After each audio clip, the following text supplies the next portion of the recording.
Madame, Messieurs, peuple congolais civilisé, bonjour. Christelle, le mélangé non-congolais d'origine de chez nous, vice-président dans les rêves de son géniteur dictateur et arrogant. Non, il faut que Sassou arrête avec ce zèle qui le caractérise depuis le premier jour où Jacques Foccart a commis le péché d'en faire un espion au service des intérêts de la France impérialiste. Comment expliquer qu'un père aimant puisse penser en se rasant le matin, céder en héritage à son enfant inexpérimenté et encore étourdi un pays en état de décomposition avancée comme le Congo, un pays en lambeaux, un petit état complètement ruiné où les retraités sont maltraités, les hôpitaux transformés en mouroirs, les denrées de première nécessité affichent des prix exorbitants, l'éducation et l'enseignement sont au rabais, le sport et la culture méconnaissables, les forces de l'ordre devenues une force du désordre, sinon une horde de miliciens brutales, pratiquement analphabètes tous, une justice aux ordres obéissant du doigt et à l'œil à on ne sait plus trop qui. N'est-ce pas là un cadeau empoisonné? Sassou est-il sérieux? Un pays où toutes les conditions sont remplies pour un soulèvement populaire ensanglanté. Sassou est-il sérieux? Non, tout ceci manque de sérieux. Est-ce qu'un tel papa aime réellement son fils? Déjà qu'il l'a reconnu très tard, à pratiquement l'âge adulte, grâce ou à cause, c'est selon la forte pression de la défunte Madame Edith Bongo, qui, à en croire plusieurs sources concordantes, exerçait une influence bien pesante sur son géniteur, naturellement disposé à accepter ou à céder tout et n'importe quoi pour le pouvoir. D'ailleurs, Antoinette, l'épouse de de Sassou Denis, en sait quelque chose sur l'influence d'Edith. Elle en a souvent été la victime, peut-être la cible. Peuple congolais civilisé et autres, à dire vrai, Sassou est un bandit seulement. Il ne cédera jamais le fauteuil présidentiel à Mwana Makambo, à Mwana Ndeya, comme disent les flatteurs de la République, les mendiants 5 étoiles qui se font percer le popotin pour une promotion ou un sac de ngiri.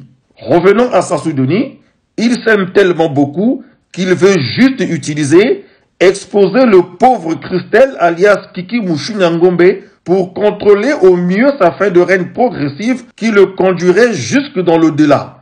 En enfer exactement oui, dirait un bon nombre de Congolais. Sauf qui pue. Christelle alias Kiki Mouchou-Nyangombe ne présidera jamais aux destinées du Congo. Son égocentrique perd l'embrouille. En fait, l'héritage politique et criminogène de Sassou Denis ne joue pas en faveur de son mioche, à moins que ce dernier veuille se lancer sur une voie suicidaire. Christelle doit savoir des choses, se renseigner auprès des anciens, s'il ne veut pas finir immolé sur l'autel des calculs politiciens ou de la bêtise humaine. Effectivement, son désir farouche, si cela vient de lui vraiment, de diriger le Congo-Brazzaville, pourrait être à l'origine d'un brasier dont l'énergie d'activation serait le Klomboshi, ou des vrais Mouénés, des vrais Kani, qui n'ont rien de commun avec la minorité de ceux qui bouffent l'argent de Sassou, ne supportent pas l'idée de faire d'un non-originaire de Mfwa le chef suprême de la terre des ancêtres.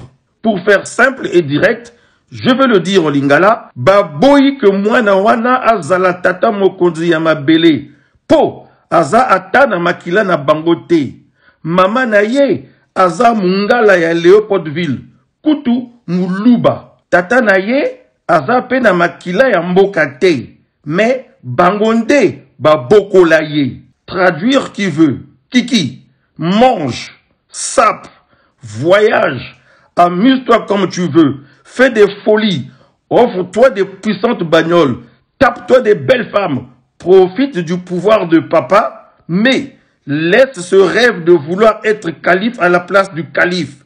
Retiens ceci, Sassou Denis ne dit pas la vérité. Il a toujours été en conflit avec la vérité. À plus de 70 ans, on n'est plus éligible. Si tu avances, nous te suivons. Si tu t'arrêtes, nous te pointons. Si tu recules, nous t'abattons. C'est tout case, fatwa ou mise en garde qui a fini par emporter Marin Gouabi dans la tombe pourrait être réinitialisé et faire 2 victimes au lieu d'une, le père et le fils. Bref, Je ne suis ni un devin, ni un sorcier, mais un modeste lanceur d'alerte. Je suis l'indigné Elvis Karel Kakou. Ah, ciao!